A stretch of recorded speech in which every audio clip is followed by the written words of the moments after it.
আসসালামু আলাইকুম রহমতুল্লাহ। কি অবস্থা সবার, কেমন আছেন আপনারা সবাই? আশা করি আল্লাহর রহমতে ভালোই আছেন। তো যে ভিডিওটা এখন দেখতে পাচ্ছেন এটি হলো আমার আপুর শ্বশুর বাড়িতে, যেখানে আমি গিয়েছিলাম আমার বাগনিদেরকে দেখার জন্য। তো তাদেরকে দেখে একদম মনটা ফ্রেশ হয়ে গেল।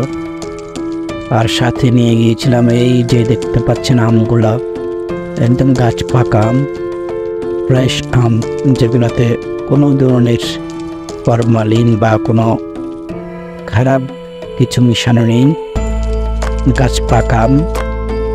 তো যখন গেলাম আমগুলো নিয়ে আমার বাগনিদেরকে দেখতে, তারা অনেক খুশি হয়েছে এই আমগুলা দেখে। একটা বড় থামাতে দেখেন কি অবস্থা তারা করতেছে, সেখানে খেলা করতেছে আমগুলা নিয়ে।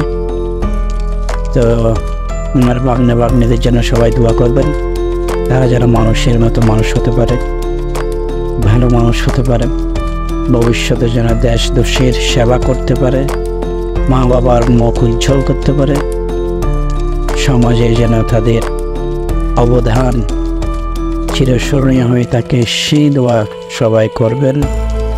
ওর বাগনির ভবিষ্যৎ উজ্জ্বল কামনায় আপনাদের কাছে দোয়া চাই। তো এই বাগনিদেরকে দেখার জন্য তর্স ছিল না, যার কারণে আমগুলা নিয়ে তাদের বাড়িতে চলে গিয়েছিলাম। আলহামদুলিল্লাহ, শুকরাল্লাহ, খুব ভালোই লেগেছে সেই দিনটি। আশা করি সবার সাপোর্ট পাবো, সবাই আমার পাশে থাকবেন। এই চ্যানেলকে অনেক দূর নিয়ে যেতে হবে ইনশাআল্লাহ।